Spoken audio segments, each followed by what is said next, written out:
And they just say, why didn't work for us? Okay, maybe. Cool. So, but the thing is, I'm not on this.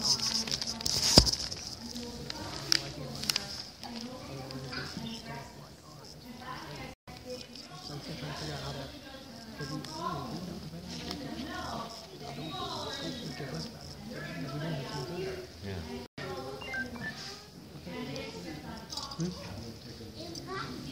That's by the entrance.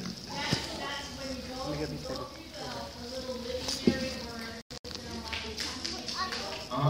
So by the nursing station, there's a doorway heading back. Yeah.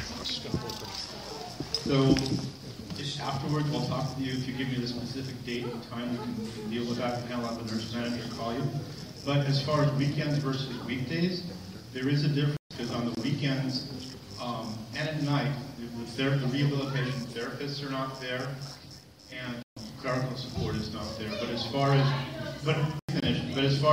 the nursing staff and the therapeutic recreation activities, they should be the same weekdays and weekends.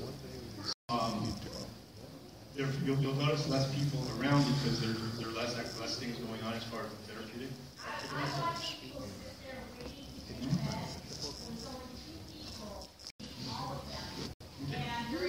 So like I said, I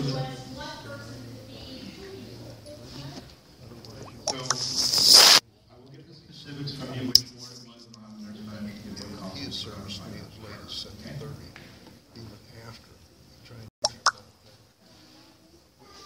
There's a room that he has strictly. Hello, everyone. I'm Xavier Mack. I'm the interim homeless coordinator. We have one question about Vash from Mr. Murphy. Mr. Murphy, are you here? Mr. Murphy. So the question is, why are homeless veterans denied from Vash for not being homeless enough?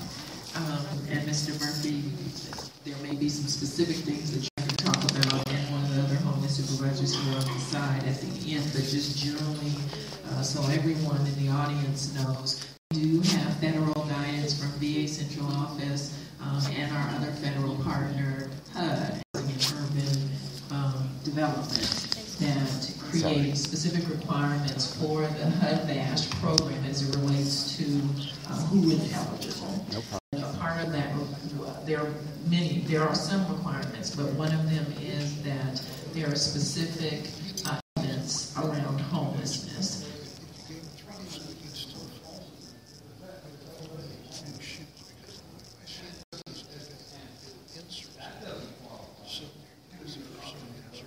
Sure. So for the specific nature of your concern, let's talk to the side. But I wanted everyone in the audience to know that there is a specific guidance we have to use as it relates to what qualifies to be homeless and our priority target population, which is chronically homeless. But Mr. Murphy, let's have a conversation over to the side. We'll get someone to investigate more what's the nature of your situation.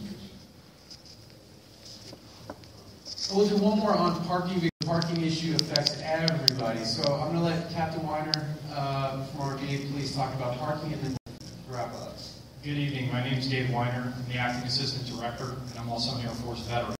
I share your pain when it comes to parking, because I hear about it every day. One specific card that I did get from Santiago Rios. Thank you.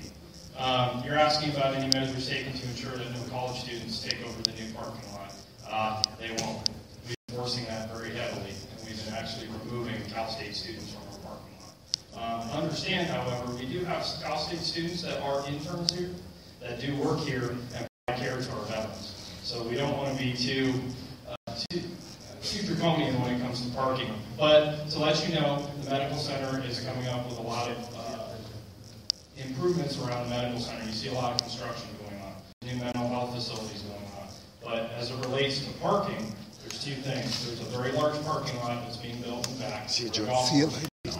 That's going to house approximately 400 more vehicles. There's a parking garage plan. We're also exploring off-site parking with shuttle service. We're hiring additional shuttle drivers. They come on board by Monday. Okay. So we're making a lot of these improvements on the medical center. We've opened up a few other areas temporarily. We have a baseball field open for parking.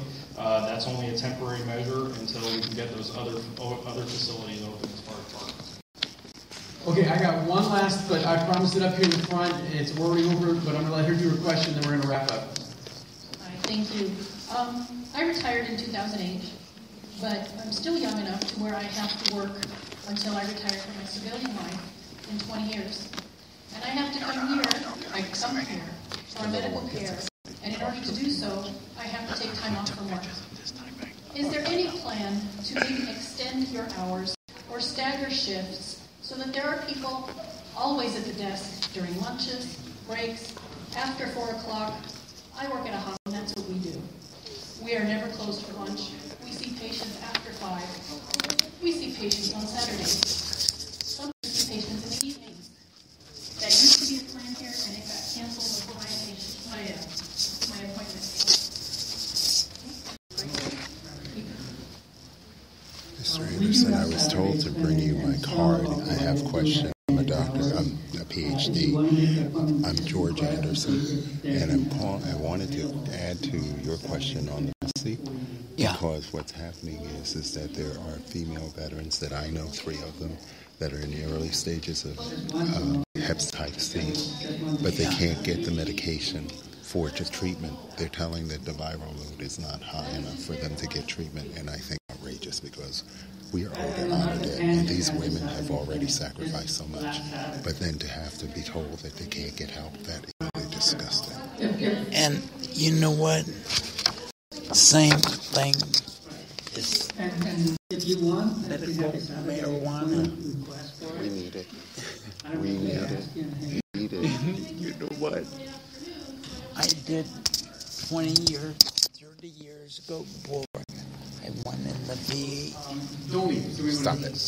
Okay, so tonight, that's all we have time for. We still have some cards, so we're going to collect back the cards from all the staff up here. So whatever we do back in the room, we'll get up again. We'll follow up and answer it. So thank you for coming. Right. And let me just say, if you do fill out a card, I apologize, we normally don't have many cards, so we didn't plan very well. But if you filled out a card and you haven't been answered, come on up, and if I can answer it, I will. Somebody up here, if not, we will get your name and follow up.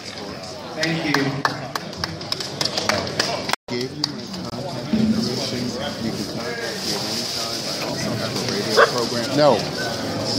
You stop. Stop. He knows that dog anyway.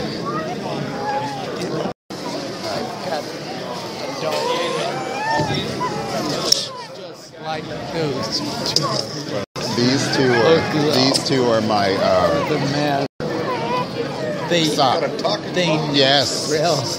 He got bit. He got attacked by 2 dogs within a year. So he talks. But it's very important that we get these needs met.